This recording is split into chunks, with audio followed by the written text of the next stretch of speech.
तो 8 राज्यों की 49 लोकसभा सीटों पर मतदान की प्रक्रिया शुरू है। 2 घंटे मतदान हो गए हैं।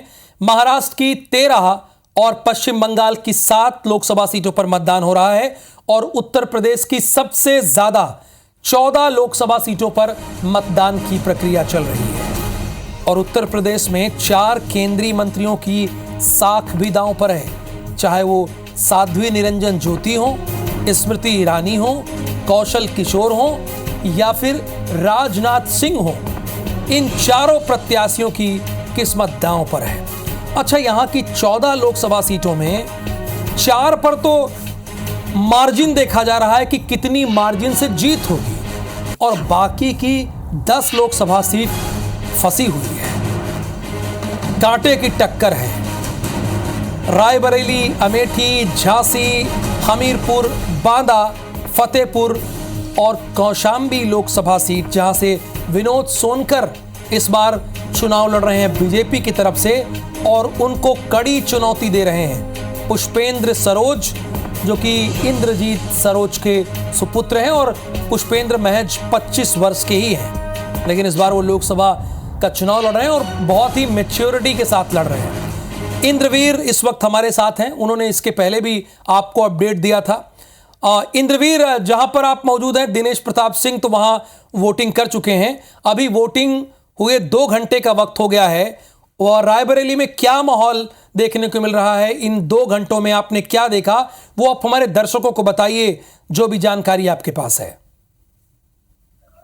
जैसा आपने कहा कि अभी थोड़ी देर पहले दिनेश प्रताप सिंह जो भाजपा के प्रत्याशी हैं और जो पहले भी रहे, आज उन्होंने अभी थोड़ी देर पहले यहाँ पे वोटिंग की और वोटिंग के साथ उन्होंने मीडिया को बताया और उन्होंने कांग्रेस पे एक बहुत बड़ा हमला भी बोला कि लोग बात करते हैं उसकी। और अगर बात करें वोटिंग की, तो वोटिंग भारी मात्रा में अभी तक इन 2 घंटों में भारी मात्रा में लोग निकल रहे हैं और लोग वोटिंग कर रहे हैं, अपने मतदान का प्रयोग कर रहे हैं। और अगर देखी जाए तो मैं भी कैमरा पर्सन से कहूंगा दिखाने की कोशिश करें कि किस तरीके से भीड़ है, किस तरीके की भीड़ है। आप देख सकते हैं कैमरा के माध्यम से कि लोग अभी तक जो 2 घंटे की है वो रायबरेली में लोगों का मतदान प्रतिशत ठीक ठाक है और उस तरीके से लोग निकल के आ रहे हैं और इस लोकतंत्र के पर्व को लोग अच्छे से अभी तक निकल के आ रहे हैं और वोटिंग कर रहे हैं।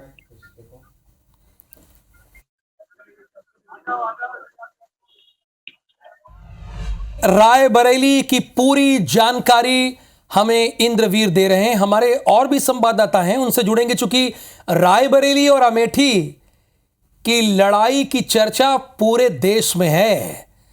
अमेठी से इस वक्त वर्तमान में सांसद स्मृति ईरानी है और केंद्रीय मंत्री भी हैं। अपूर्व पाठक भी इस वक्त हमारे साथ जुड़े हैं। अपूर्व, आप अभी कहां हैं, किस बूथ क्रमांक पे हैं और 2 घंटे की वोटिंग हो गई है, वहां है क्या स्थिति? जो भी आपको देखने को मिला वो आप हमारे दर्शकों तक पहुंचाइए, जानकारी दीजिए। लाइव में ऐसे होता है, लाइव में ऐसे खड़े रहो। हाँ, खड़े रहो, जब फोन आएगा तब देखो, खड़े रहो।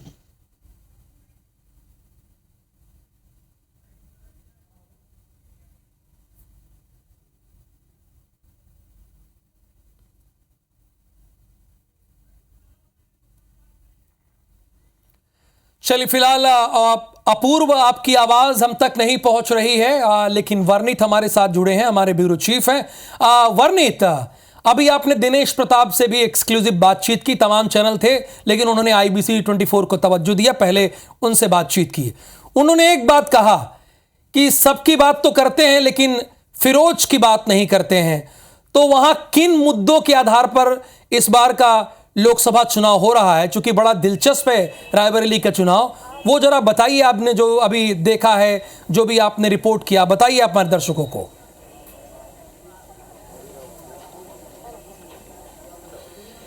ठीक है, देखिए बहुत महत्वपूर्ण है कि नैरेटिव सेट करने की बात कही जा रही। देखिए सोनिया गांधी जो है वो यहाँ पे आई, सोनिया गांधी ने अपने बेटे को जो है वो सुपुर्द किया, राहुल गांधी को बोला कि अब इनका आपको देखना है, रायबरेली की जनता को सौंपा है अपने बेटे को, तो एक ने नैरेटिव सेट किया।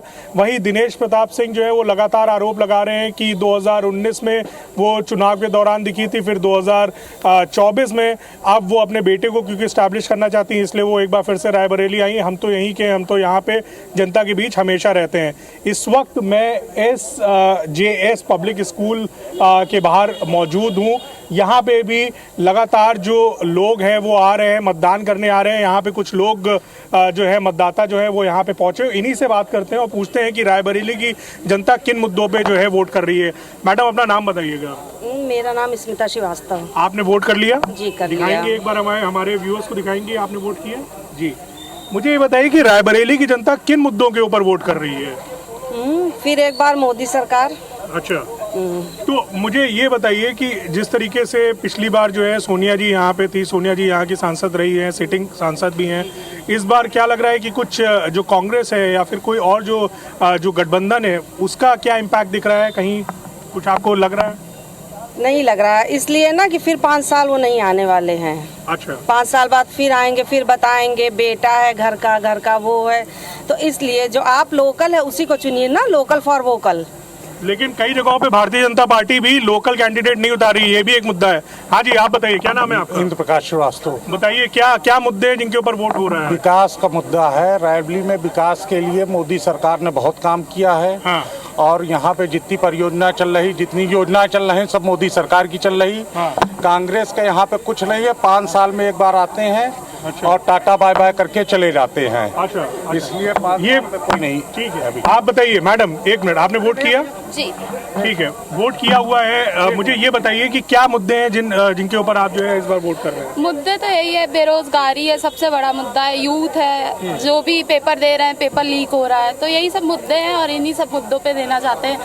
राहुल जी आते नहीं है, 5 साल में एक बार दिख गए, इसके बाद 5 साल बाद ही दिखेंगे, तो यही सब मुद्दे हैं, इसीलिए वोट दे रहे हैं। ठीक है, और भी लोग आ रहे हैं। राहुल, बहुत जरूरी है, जनता की बात सुननी होगी, जनता का जो पॉइंट ऑफ व्यू है वो लोगों तक पहुंचाना है। एक बुजुर्ग भी है। सर, वोट किया आपने? अभी नहीं वोट किया है। वोट कर दिया माता जी आपने?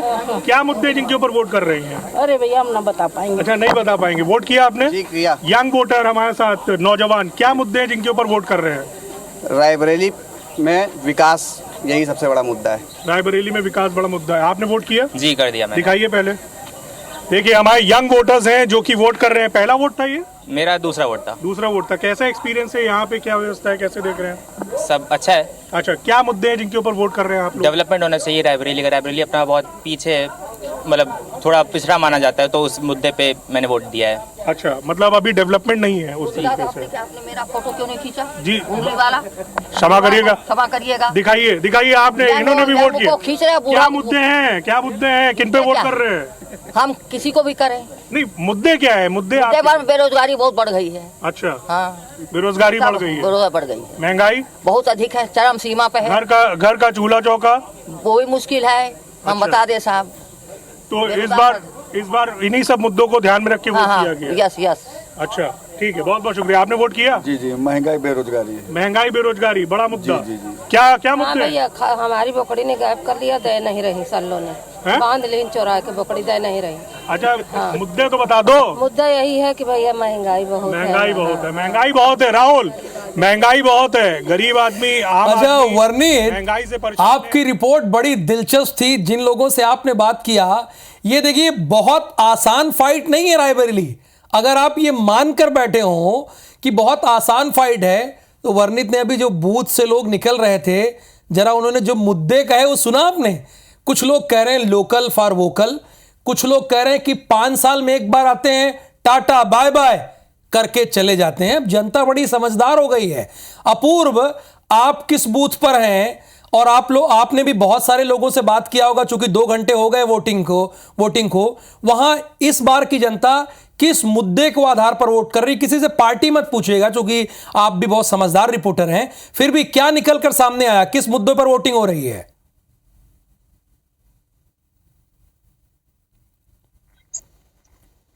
पूरा कितना बताया था? 26 कितना बताया था? चलिए एक बार फिर से हमारी बात नहीं हो पाई, चूंकि जहां पर अपूर्व पाठक हैं वो बड़ी हॉट सीट है, अमेठी लोकसभा सीट से वहां पर स्मृति ईरानी अभी केंद्रीय मंत्री भी हैं। पिछली बार राहुल गांधी को उन्होंने हराया था और इस बार किशोरी लाल शर्मा जो कि गांधी परिवार के पीए रहे हैं, राजीव गांधी से लेकर सोनिया गांधी तक के पीए रहे हैं और अब इस बार लोकसभा का चुनाव लड़ रहे हैं। अच्छा, अखंड लखनऊ में पिछली बार तो बड़ा चुनाव भले ही एक तरफा रहा हो, लेकिन उस बार प्रमोद कृष्णम चुनाव लड़ रहे थे, पूनम सिन्हा चुनाव लड़ रही थी, बड़ा ग्लैमर वाला चुनाव था और प्रमोद कृष्णम भी बड़ी अच्छी फाइट की थी, 1,80,000 के ऊपर वोट पाया था।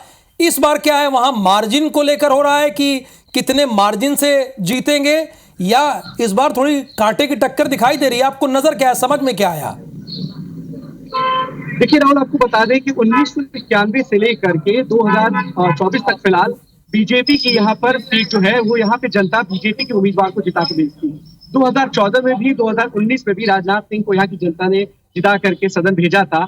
सबसे बड़ी बात है कि यहाँ से जो सांसद हैं वो देश के रक्षा मंत्री राजनाथ सिंह, ये पूर्व प्रधानमंत्री अटल बिहारी वाजपेयी की सीट बन जाती है और ये बीजेपी की सेफ सीट मानी जाती है। सबसे बड़ी बात है कि भले पिछली बार ग्लैमर अधिक था क्योंकि शत्रुघ्न सिन्हा की पत्नी पूनम सिन्हा सपा और बसपा के जो गठबंधन था उससे समाजवादी पार्टी से टिकट पे चुनाव लड़ रहे थे, लेकिन आचार्य प्रमोद कृष्णम 1,80,000 वोट पा करके कहीं ना कहीं लग रहा था कि चुनौती बनेंगे बीजेपी के सामने, लेकिन ऐसा कुछ नहीं है। इस बार भी सीट कहीं ना कहीं जो पड़ रहा है वो भारी बीजेपी का ही है, क्योंकि बीएसपी ने यहाँ से सरवर मलिक को उम्मीदवार बनाया है और रविदास मेहरोत्रा समाजवादी पार्टी से चुनावी मैदान में है। इस पर कांग्रेस और सपा का गठबंधन है, लेकिन सबसे बड़ी बात है कि समाजवादी पार्टी और बसपा का जब गठबंधन था तो 2,85,000 वोट ग्लैमर सीट होने के बाद जो पूनम सिन्हा लड़ी तब पाई थी और आचार्य प्रमोद कृष्णम ने 1,80,000 मत हासिल किए थे।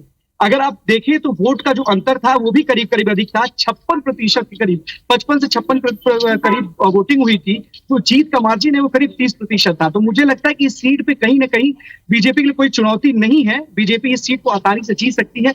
भले ही इस मुकाबले को त्रिकोणीय बनाने के लिए बीएसपी ने यहाँ से सरवर मलिक को मैदान में उतारा है।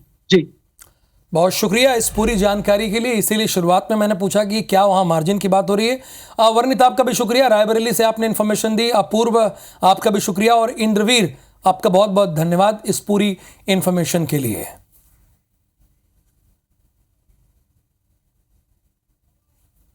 हमें ये देखने के लिए मिल रहा है, हम चर्चा है कि इस बार देश में जनहित के मुद्दों पर कम चुनाव हो रहा है। आरोप और प्रत्यारोप एक दूसरे पर ज्यादा लगाए जा रहे हैं। ये देश में जनहित में ठीक नहीं है। मेरे हिसाब से पिछली बार की कसर से कई गुना ज्यादा रायबरेली की जनता इस बार पूरी कर रही है और मैं समझता हूं कि यह देश मोदी जी के हाथों में सुरक्षित है। देशवासियों की गाढ़ी कमाई का पैसा मोदी जी के हाथों में सुरक्षित है। देश का डेवलपमेंट मोदी जी के हाथों में हो रहा है। तो रायबरेली की जनता हो और चाहे देशवासी, संपूर्ण लोग आज की तारीख में मोदी जी पर भरोसा करते हैं। रायबरेली की जनता भी मोदी जी पर भरोसा करती है। हाजीपुर का नाम मेरे कानों में गूंजता था। मेरे जन्म से पहले 77 से पापा प्रतिनिधित्व करते आए हैं हाजीपुर का, तो वो रिश्ता अलग है। ऐसे में मुझे विश्वास है कि जो प्यार मेरे पिता को मिलता था वही मुझे भी मिले। चिराग पासवान कह रहे हैं कि जो प्यार उनके पिताजी यानी रामविलास पासवान को मिलता था वही प्यार उनको भी मिलेगा। इधर आगे बढ़ेंगे। महाराष्ट्र में 5वें और आखिरी चरण में 13 सीटों पर मतदान हो रहा है। देखिए, महाराष्ट्र के लिए आखिरी चरण हो सकता है, लेकिन देश का आखिरी चरण 7वां चरण होगा। इसमें मुंबई की 6 लोकसभा सीटें हैं। मुंबई में बॉलीवुड के सितारे मतदान केंद्र पहुंचकर वोट करने के लिए आपको दिख भी रहे हैं, वोट करने के लिए पहुंचे हैं।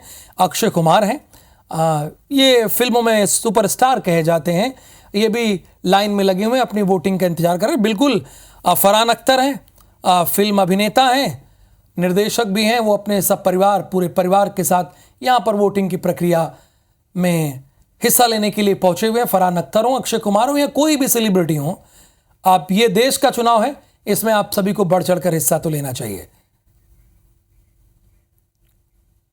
देश में 8 राज्यों की 49 लोकसभा सीटों पर मतदान की प्रक्रिया हो रही है। 2 घंटे ज्यादा का वक्त हो गया है। देश भर के दिग्गज नेता और कई उद्योगपति भी वोटिंग करने पहुंच रहे हैं। ये देखिए, आप कैंडिडेट हैं उत्तर से, पीयूष गोयल को आप देख रहे हैं मुंबई उत्तर से, वो पहुंचे हुए हैं। ये बसपा के सुप्रीमो हैं, इन्होंने अपने मताधिकार का इस्तेमाल किया और एक बड़ी बात इन्होंने कही है। इन्होंने कहा है कि इस बार के जो मुद्दे हैं जिस पर वोटिंग हो रही है वो ठीक प्रक्रिया नहीं है, चूंकि लोग आरोप प्रत्यारोप एक दूसरे पर लगा रहे हैं, मुद्दों के आधार पर ये वोटिंग नहीं हो रही है।